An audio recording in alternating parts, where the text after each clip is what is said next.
சரவண ஜோதியே நமோ நம. வாழ்க வையகம், வாழ்க வளமுடன். அனைத்து தமிழ் நெஞ்சங்களுக்கும் கனிவான வணக்கங்கள். கடன் இல்லாத மனிதனே இல்லை.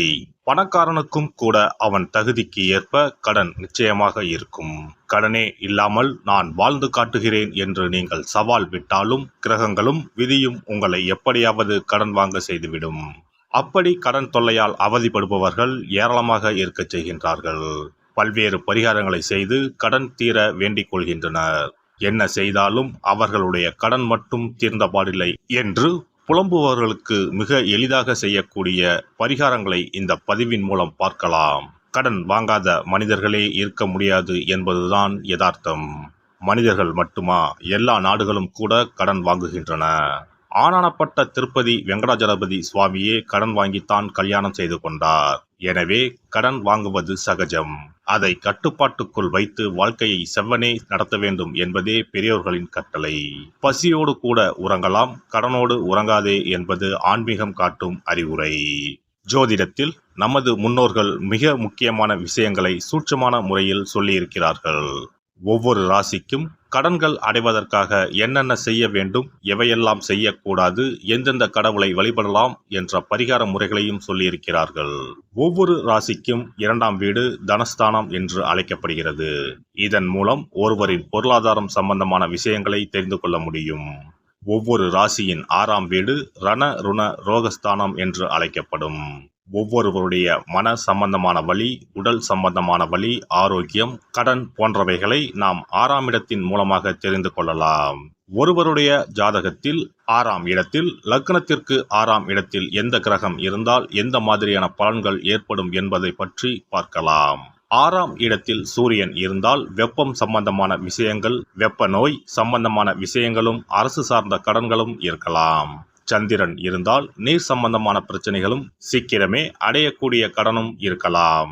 செவ்வாய் இருந்தால் இரத்தம் சம்பந்தமான பிரச்சனைகளும், பூமி சம்பந்தமான கடனும் இருக்கலாம். இவர்களுக்கு மருத்துவ செலவுகள் அடிக்கடி ஏற்படும். புதன் இருந்தால் நரம்பு சம்பந்தமான பிரச்சனைகளும், பணம் சம்பந்தமான பிரச்சனைகளும் இருக்கலாம். குரு இருந்தால் வயிறு சம்பந்தமான பிரச்சனைகளும், தெய்வ கடன் சம்பந்தமான விஷயங்களும் இருக்கலாம். சுக்கிரன் இருந்தால் மறைவிடங்களில் பிரச்சனைகளும், கொடுக்கல் வாங்கலில் சில சிரமங்களும் இருக்கலாம். சனி இருந்தால் முழங்கால், முழங்கை, இடுப்பு சம்பந்தமான இடங்களில் பிரச்சனைகளும், பூமி சம்பந்தமான இடங்களில் பிரச்சனைகளும் இருக்கலாம். ராகு இருந்தால் முகம் சம்பந்தமான பிரச்சனைகளும், பூர்வீக வழியில் சொத்துக்கள் பிரச்சனைகளும் இருக்கலாம். கேது இருந்தால் ஞாபக மறதி சம்பந்தமான விஷயங்களில் சிறிது இரக்கங்களும், கையிருப்பு சம்பந்தமான பிரச்சனைகளும் ஏற்படும். இனி உங்கள் ராசிக்கான கடன் தொல்லை நீக்கும் வழிபாடுகள் என்ன, ஆன்மீகம் காட்டும் பரிகாரங்கள் என்னென்ன, செல்ல வேண்டிய ஸ்தலம் என்ன என்பதனை பற்றி காண்போம். உங்கள் வாழ்வில் கடன் அடைந்து வளமும் நலமும் செல்வ செழிப்பும் பெற்று வாழ்வில் உயரிய நிலையை அடைய எல்லாம் வல்ல எம்பெருமானை வேண்டி விரும்பி கேட்டுக்கொள்கிறேன். கடகராசி. கடகராசி என்பது காலப்புருஷ தத்துவத்தில் 4வது ராசியாக உள்ளது. வடமொழியில் கடகம் என்பது தமிழில் நண்டு என்று பொருள்படும். இவர்கள் இயற்கையிலேயே அதிகம் உணர்ச்சி வசப்படக்கூடியவர்களாக இருப்பார்கள். கருணை உள்ளம் கொண்டவர்கள் மனசாட்சிக்கு விரோதமான காரியங்களை செய்ய மாட்டார்கள். இவர்களுக்கு தனாதிபதியாக சூரியனும் ரண ருண ரோகாதிபதியாக குருவும் வருகிறார்கள். கொடுத்த வேலையை சரியான நேரத்தில் சரியான முறையில் முடிப்பதே இவர்களின் சிறப்பு. பணவரவு இவர்களுக்கு நன்றாகவே இருக்கும். வாழ்க்கை துணை மூலம் செல்வாக்கான வாழ்க்கை வாழ்வார்கள். மனை வாங்கி வீடு கட்டுவதை விட கட்டிய வீட்டை வாங்குவது அதிர்ஷ்டம் தரும். இவர்களுக்கு வளர்ப்பிறையில் திங்கள் வியாழன் ஆகிய நாட்களிலும், தேய்ப்பிறையில் புதன் வெள்ளி ஆகிய நாட்களிலும் கடன் வாங்குவது, கொடுப்பதை தவிர்ப்பது நல்லது. கடன் அடைவதற்கான பரிகாரம்: ராமரை வழிபட்டால் நன்மைகள் ஏற்படும். மேற்கு, வடக்கு ஆகிய திசைகளில் நின்று கடனை அடைப்பது நன்மை தரும். திங்கள் வியாழன் ஆகிய கிழமைகளில் கடன் அடைப்பதை தொடங்கினால் சீக்கிரம் கடன் அடையும். கடகராசிக்காரர்கள் குருஹோரையில் எந்த ஒரு விஷயத்தை செய்தாலும் அவர்களுக்கு நன்மை வந்து சேரும். கடன்கள் அடைபடும் காலகட்டமும் இதுதான். குரு ஹோரையில் இவர்கள் சிறு பகுதி கடன்களை அடைக்க தொடங்குவது இவர்களுக்கு மாற்றத்தை கொடுக்கும். சிவனை வணங்கி வருவது நன்மையை கொடுக்கும்.